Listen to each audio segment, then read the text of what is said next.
Hello everyone, Radhe Radhe. Welcome to my new vlog. तो guys, आज सबसे पहले मैं एक बात आपसे कहना चाहूँगी। एक तो आज तीसरा नवरात्रा है। सबसे पहले आप सभी को नवरात्रों की हार्दिक शुभकामनाएं। माता रानी का आगमन घर में हो चुका है, तो अलग से एक वाइब रहती है नवरात्रों में। कोई भी फेस्टिवल होता है उसकी हर एक अलग वाइब रहती है। लेकिन आज का जो डेली व्लॉग है गाइज़, मैं दिखाती चलूँगी डेली रूटीन के साथ। आपके साथ मुझे जो है काफ़ी सारी बातें करनी है, और आज मैं बात करने वाली हूँ ए साइलेंट लव पर। और किस किस को इसके बारे में पता है और किस किस का कैसा कैसा एक्सपीरियंस है, वो सब आप मेरे साथ जो है कमेंट बॉक्स में शेयर ज़रूर कीजिएगा, ताकि मुझे भी पता चले ना कि आपका एक्सपीरियंस कैसा रहा साइलेंट लव के बारे में, और मेरा कैसा रहा वो मैं आपके साथ शेयर करती हूँ। तो गाइज़, आप भी सोचेंगे आज ये क्या चीज़ मेरे मन में आई है। तो ऐसे ही डेली व्लॉग तो हम शेयर करते हैं। तो एक एक्सपीरियंस है छोटा सा गाइज़, हाउसवाइफ के लिए। जैसे कि आजकल जब भी कोई लड़की या लड़का शादी करता है तो वो क्या करते हैं, सबसे पहले वो क्या करते हैं, या तो एक दूसरे को देखने जाते हैं, पसंद करते हैं, या फिर पहले उन दोनों में मतलब लव होता है, और फिर वो उसके बाद वो शादी करते हैं। शादी के बीच इस बीच उनकी फ़ोन पर भी बात होती है, काफ़ी सारी बातें होती हैं। तो एक दूसरे के बारे में वो जानने लग जाते हैं, और फिर उसका उनकी मैरिज होती है। मैरिज के बाद कुछ लोगों की निभती है, कुछ लोगों की नहीं निभती है। तो होता क्या है उस चीज़ में, काफ़ी सारे लोग हैं जो कहते हैं कि लव मैरिज अच्छी है, काफ़ी सारे कहते हैं अरेंज मैरिज अच्छी है। तो गाइज़, हमारी तो अरेंज ही मैरिज हुई है, मतलब मेरी दो स्पेशली। और मैं जो है अपना एक्सपीरियंस आप सभी के साथ शेयर करने वाली हूँ, क्योंकि काफ़ी सारे लोगों के एक्सपीरियंसेस मेरे दूसरे चैनल पर आए हैं, बट मैं डाल नहीं पा रही हूँ तबीयत ख़राब की वजह से। तो मैंने सोचा व्लॉग में ही जो है शेयर कर देती हूँ आपके साथ अपना एक्सपीरियंस। तो गाइज़, काफ़ी सारे लोगों के वहाँ पर मेरे पास डीएम आए हैं कि साइलेंट लव के बारे में आप बताते हो। तो साइलेंट लव क्या चीज़ है? साइलेंट लव यही चीज़ है, जब आप अपने आप को भगवान से जोड़ देते हो ना, तो आपकी गृहस्थी अपने आप जो है संवरने लग जाती है। और मैं आपको चलिए बता देती हूँ, मेरी जो शादी हुई है ना, तो मेरी लव है ना कोई अरेंज है। मैं क्या भी बताऊँ शादी के बारे में। अब आप जो मर्जी इसके बारे में सोच लीजिएगा, इस पर डिटेल में कभी और वीडियो मैं बनाऊँगी। मेरी शादी कैसे हुई है गाइस, जैसे कि आज मेरी सगाई हुई है और अगले दिन मेरी शादी। मुझे गाइस जब पता चला कि पापा मेरी इतनी जल्दी शादी कर रहे हैं, एक बहुत ही लंबा और बड़ा एक्सपीरियंस है गाइस। आप अभी प्लीज़ इस चीज़ को इग्नोर कीजिएगा कि ऐसा क्यों हुआ, ऐसा कैसे हुआ, कभी डिटेल में वीडियो बनाऊंगी। लेकिन जब हुआ तो उस टाइम मेरे माइंड में क्या था कि पापा मुझे बस जो है 8 दिन आप दे दो, कि लोग पता नहीं क्या सोचेंगे कि आप इतनी जल्दी शादी क्यों कर रहे हो। तो गाइस, उसके बीच चलिए मेरी शादी हुई, आज के दिन मेरी सगाई हुई, सप्तमी के दिन नवरात्रों में मेरी शादी हुई थी, और अष्टमी के दिन मेरी मतलब अष्टमी के दिन मेरी जो है सगाई हुई, और नवमी के दिन मेरी शादी हो गई। दशहरा के दिन मैंने अपने ससुराल में पूजा करी थी, दशहरा पूजन।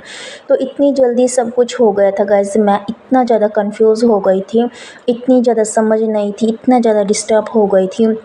जबकि ससुराल मेरा अच्छा था, लेकिन वही होता है, एक दूसरे को समझने में हस्बैंड वाइफ को काफ़ी सारे टाइम लग जाता है। कुछ भी होता है, मैं सिर्फ अपने पापा को ही ब्लेम करती थी कि आपने मेरी जो है एक रात में शादी कर दी। कुछ भी झगड़ा होता था तो मैं यही चीज़ें बोलती थी कि आपने मेरी एक रात में शादी कर दी। झगड़ा जब भी होता था, हस्बैंड भी पापा को ही बुला लेते थे। तो काफ़ी सारी चीज़ों को लेकर के बहुत ज़्यादा प्रॉब्लम हम दोनों के बीच हुई। और उसके बाद क्या हुआ गाइस, जब मुझे समझ आने लगी तो उस चीज़ में काफ़ी ज़्यादा टाइम लग गया। चाहे वो ससुराल वाले हो, मायके वाले हो, आपकी किसी प्रॉब्लम का कोई सॉल्यूशन नहीं होता है, क्योंकि आपको अपने हस्बैंड के हिसाब से चलना होता है और हस्बैंड को आपके हिसाब से। तब आपकी गृहस्थी जो है स्ट्रेट चलती है, क्योंकि दो पहियों के बिना गाड़ी कभी नहीं चलती। और जब बीच में तीसरा आता है ना, वो सुलझाने की बजाय आपकी लाइफ को और ज़्यादा उलझा देता है। तो यहाँ पर स्पेशली मैं बोलना चाहूँगी, यदि कोई भी ऐसा किसी की भी लाइफ में इस तरह का कोई इशू है, चाहे वो लव हो चाहे वो अरेंज मैरिज हो, सबसे पहले ना आप अपने आप को जो है भगवान से जोड़िए। भगवान हर समस्या का हल है, कोई इंसान आपकी इस चीज़ में मदद नहीं करेगा। यदि आपको आपकी लाइफ कैसे भी चल रही है, कितनी भी उलझन है, कितनी भी परेशानी है, सब समस्या का एक ही समाधान है, भगवान से भगवान मानकर नहीं, भगवान को एक दोस्त मानकर, एक हम सफ़र मानकर, एक साथी मानकर, क्योंकि गाइस जन्म भी वही देने वाले हैं, मृत्यु भी वही हमें प्रदान करेंगे। तो फिर जीवन की मझधार में वो हमें ऐसा कैसे छोड़ सकते हैं। गलती हमारी रहती है कि हम उन्हें जो है भूल जाते हैं।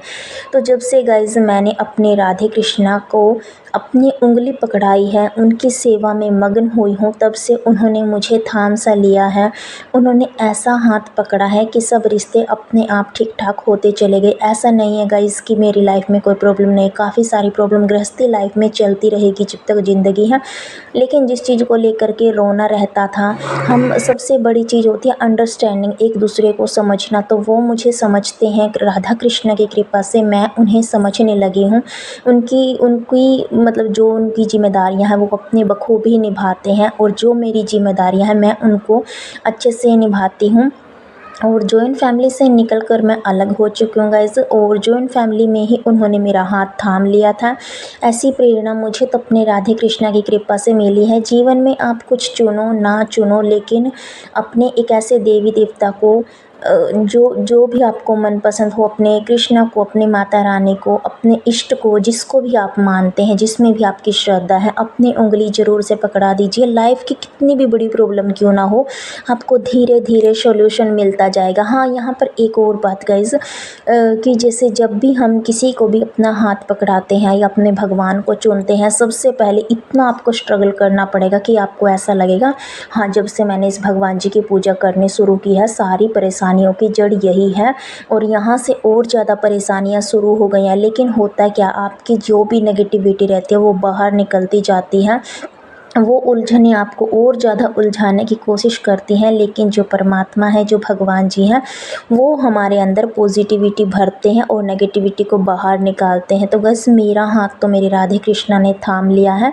आप भी पकड़ लीजिए अपने इष्ट का हाथ, और हमेशा पॉजिटिव सोचिए। पॉजिटिव सोचेंगे तो एक पॉजिटिव वाइब मिलेगी। वो कहते हैं ना, भगवान को कुछ नहीं कहना आता, भगवान सिर्फ तथास्तु कहते हैं। नेगेटिव सोचेंगे तो भी तथास्तु, और पॉजिटिव सोचेंगे तो भी तथास्तु। आज का वीडियो अच्छा लगा तो लाइक शेयर एंड सब्सक्राइब कीजिएगा। तो गाइस, साइलेंट लव का ये मतलब नहीं है कि आप कुछ और ही सोचो। साइलेंट लव ये होता है कि आप एक दूसरे की केयर करने लग जाओ, बिना एक दूसरे को बताए कि हाँ मुझे इस चीज़ की ज़रूरत है, आप एक दूसरे को समझने लग जाओ। ये होता है एक साइलेंट लव हस्बैंड वाइफ के बीच का। तो मेरा तो ऐसा एक्सपीरियंस है गाइस।